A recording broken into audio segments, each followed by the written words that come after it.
Welcome! If you want to connect Motorola Vervebuds 110 to your iPhone, at first you have to remember to charge them at least to the 50%. At the bottom you can find micro USB port. Next, when you make it, you have to simply open the box, remove both earbuds, and just take a look on the indicators. They are blinking for the red and the blue, but what you have to do, simply click and hold this Motorola logo until you'll hear this notification voice that they are in the pairing mode. So click and hold them.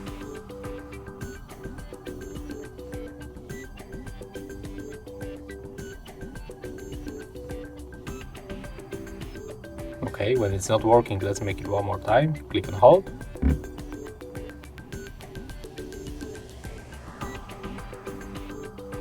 Okay, and right now, when this indicator blinking on the red and the blue, it means that we successfully put them to the pairing mode.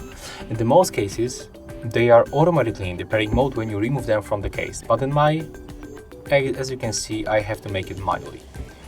Then you have to go for the settings, open the Bluetooth, enable Bluetooth by tapping on the switcher, and the Vervebuds appears on the list, so we have to tap on them once. And as you can see, right now we are successfully connected with the left one, so we have to do the same with the right one. And right now we are synchronized, both earbuds are connected to our iPhone. So yeah, that's all. If you find this video helpful, remember to leave a like, comment and subscribe.